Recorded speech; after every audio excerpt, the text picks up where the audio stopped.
بسم اللہ الرحمن الرحیم۔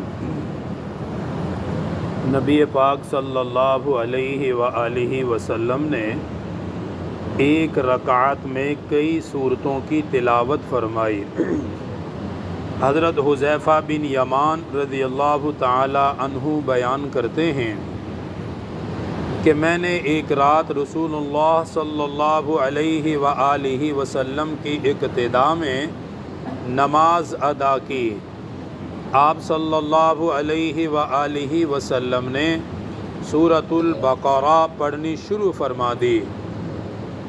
فرماتے ہیں کہ میں نے خیال کیا کہ شاید 100 آیات پڑھ کر آپ صلی اللہ علیہ وآلہ وسلم رکوع میں چلے جائیں گے، لیکن آپ صلی اللہ علیہ وآلہ وسلم پڑھتے رہے۔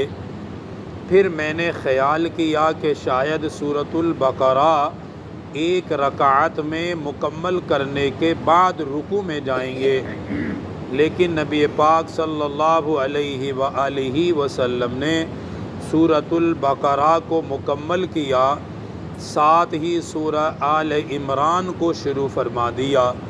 جب سورہ آل عمران مکمل ہوئی تو ساتھ ہی پہلی رکعت میں ہی سورۃ النساء کو پڑھنا شروع فرما دیا، اور جو تلاوت کا انداز تھا ٹھہر ٹھہر کر تلاوت قرآن مجید کر رہے تھے۔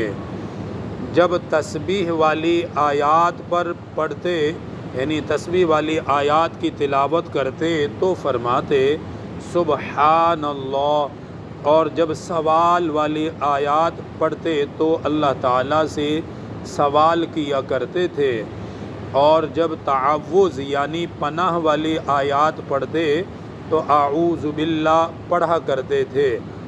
پھر آپ صلی اللہ علیہ وآلہ وسلم نے رکوع کیا، اس رکوع میں سبحان ربی العظیم کہتے رہے، اور آپ صلی اللہ علیہ وآلہ وسلم کا رکوع اتنا لمبا تھا جتنا لمبا آپ نے قیام فرمایا تھا۔ پھر رکوع کرنے کے بعد کھڑے ہوئے، فرمایا سمع اللہ لمن حمدہ ربنا لک الحمد پڑھتے رہے۔ تقریباً رکوع کے بقدر آپ صلی اللہ علیہ وآلہ وسلم قوما میں کھڑے رہے، یعنی رکوع کے بعد جب کھڑے ہوتے ہیں جس کو قوما کہا جاتا ہے، اس میں بھی اتنا ہی لمبا قیام فرمایا جتنا آپ نے رکوع میں کیا تھا۔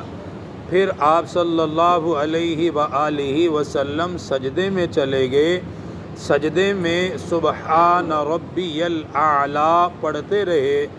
آپ کا سجدہ بھی تقریباً آپ کے قیام کے برابر تھا۔ یہ صحیح مسلم میں نبی پاک صلی اللہ علیہ وآلہ وسلم کی رات کی نماز کا ذکر ہے۔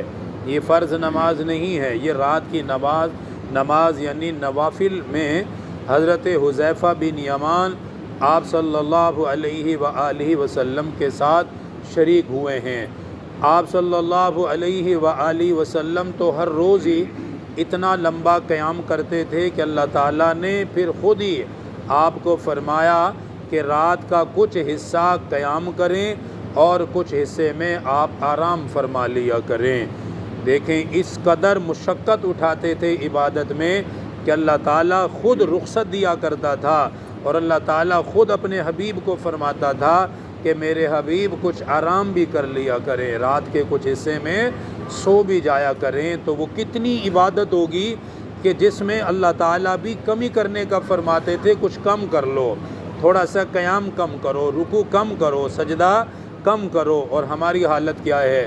5-7 منٹ کی جو نماز ہوتی ہے جماعت کی، ہمارے لیے وہ بھی مشکل ہوتی ہے۔ کبھی ایک پاؤں پہ کھڑے ہوتے ہیں، کبھی دوسرے پہ وزن ڈالتے ہیں، کبھی سر میں ہاتھ مارتے ہیں، کبھی کپڑوں کے ساتھ کھیلتے ہیں۔ یہ ہماری نماز کی حالت ہے۔ اور سرکار دو عالم صلی اللہ علیہ وآلہ وسلم جو ساری کائنات کے صرف امام اور سردار نہیں ہیں، بلکہ اللہ تعالیٰ نے آپ کو جنت کا بھی مالک بنایا ہے۔ اپنے رب کا اس قدر شکر ادا کرتے تھے، کتنا لمبا قیام فرمایا کرتے تھے۔ اللہ تعالیٰ نے ہمیں ایسے عظیم نبی کی امت میں پیدا فرمایا ہے، اور یہ سارا کچھ امت کے لیے کرتے تھے کہ نماز کے بعد پھر دیکھیں وہ حضرت حذیفہ خود فرما رہے ہیں کہ جب سوال والی آیات آتی تو اللہ سے مانگتے تھے، سوال کرتے تھے، اللہ تعالیٰ سے لیتے تھے، تو اللہ تعالیٰ بھی ظاہر سے بات ہے ہر سوال کو پورا فرمایا کرتا تھا۔ اللہ تعالیٰ ہمیں